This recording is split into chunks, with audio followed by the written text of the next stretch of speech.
Fell beasts have been seen in the skies above. The high elf army is on the move. Vampires have taken over an old castle, and strange smoke has been seen rising above the central mountain range. Yes, today on Dragon's Teeth, we're bringing you up to date with Bane Wars.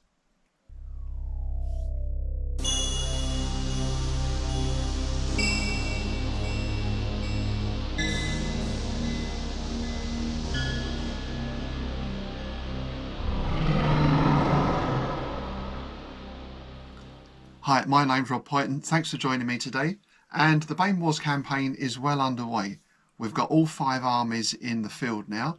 That's 5 player character armies. And there's a couple of NPC forces knocking around as well, just to add some spice into the mix. So each of the armies has got well underway with their exploration. And they're finding things like ruined villages, old temples, cave complexes. When they explore, in some cases those are empty, in some cases they're occupied by perhaps some goblins or ogres and similar. And the force then has the option of trying to clear out those inhabitants, or of trying to persuade them in one way or another to join their army. So in some cases we've got, I think, some bears have joined one army. I think in another case we've got some goblins who were wiped out. And in that case, of course, there's also some treasure to be had. So some gold coins get added into the coffers. Now, I mentioned last time about the idea of supply and how we're doing that. I'm keeping things very simple. Basically, each turn, a force has the option to build a supply base. As long as they've got a clear line of sight, so to speak, back to their origin, as long as those supply bases can be joined up in an unbroken line, then there's a steady stream of supplies coming through. There's also reinforcements who crop up maybe every few turns, and they can be fed into the main army through that supply chain. So it's keeping things very simple. There's no real bookkeeping involved with that. But of course, should an enemy force cut that supply line, then we might run into problems. Last time we also looked at the maps and how this thing is being planned out, how each of the forces is being mapped and followed. So I thought what I'll do this time is give you an example of what the players get on each turn. They send in their orders, and in return they get a move report. That includes a map, and here's an example. This is just an example of the undead, the vampire army. So each force, as you can see there, we've got A, B and C. The army is split into 3 forces. Each of those can move up to 7 hexes per turn. They have outlying scouts, so their effective range, if you like, of what they can see is a hex in each direction. So they'll get that map back, and as you'll see in there, we've got icons for forest and hills, mountains and so on. So the players will get a copy of that local map, what their forces can see, and they'll also get a turn report. Here's another example that describes anything that they might come across, and it also gives them some options. Do they want to build a bridge here? Do they want to build a supply base? Do they want to explore the old ruins? And of course there'll be any other items of news on there as well. Because as this thing is developing, we're assuming there's some amount of reconnaissance going on with your flying beasts, whether they're bats or birds, eagles or something even larger. So there's a certain amount of information coming in. It might not always be totally reliable or totally clear, but nonetheless, that is information that is coming in for each commander as well. I also mentioned gold pieces a little bit earlier. So as well as finding magical items, could be weapons, could be spell books, players are also coming across treasure as they explore. Each army starts out with a certain amount of gold pieces, and they can add to that pot as they discover things. What can they spend those gold pieces on? Well, later on in the campaign, there may be the chance to hire some mercenaries. That's something that may come in later. But for the moment, the new addition on turn 6 is the idea of espionage.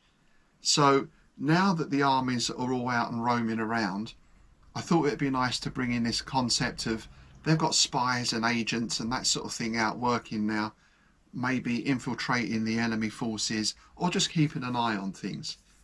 Each turn now then, a commander has the option to spend money on espionage and counter-espionage. The counter-espionage is just a general term. There's nothing specific about that. But for the espionage, that can be targeted. So let's take, for example, the orcs. Perhaps they want to target the high elves. Let's face it, who wouldn't? They can now choose to send an agent or spies in to spread disinformation. They might send people in just to observe and report back. They might have people actively trying to sabotage the high elves, or they can even go for assassination, in which case they have to pick a particular target. It might be a captain, it might be the commander, it might be the mage, you know, whoever. And of course, the further up the rank that target is, the more difficult they are to assassinate. And of course as well, the more money is spent, the better agents you get, or the more agents you get, that increases the chance of success. That then has to be weighed against any amount that the high elf army has spent on counter-espionage. So there'll be a little bit of dice roll in there to see exactly what happens. Hopefully that's going to give us a nice little twist on the movement and exploration. We haven't had any tabletop action yet, but I think we're getting quite close now. I think within the next 2 or 3 turns we're going to see something happening. Again, I'm not going into detail on that. And to that end, I've been painting up some more figures. If you look at my fantasy playlist, you'll see on there I recently got some 10mm gargoyles, some bears, some giant scorpions and other creatures. And I'm just in the process of painting those up and getting those finished. So should they be required, they'll be ready for tabletop action pretty soon. And the other thing I'm pleased to report is how well all the players are getting into their roles. In fact, there was a message came through this week that not only was communicating with an opposing commander in a very nice way, but it also filled in a lot of backstory for that particular army, for that particular tribe. So this is great because this is something now I can weave into the tapestry. Obviously I've got certain things already set up, but the players are now bringing their own ideas into it. And as I say, that's helping to build this whole fantasy world and making it all much richer. So this in effect gives an army more objectives. It gives a bit more substance to the game rather than we just wander around and then we bump into each other and have a fight. Now the players are almost setting their own goals and objectives for their armies, which is really nice. That's really good to see. That's it for today then. As I say, just a quick update on what's going on. I'm hoping that the next report will be an actual tabletop battle or some sort of event.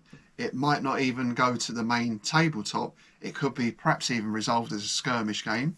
But in any case, whatever it is, we'll do a full report on that. And in the meantime, if you do have any questions or suggestions, then please do let us know.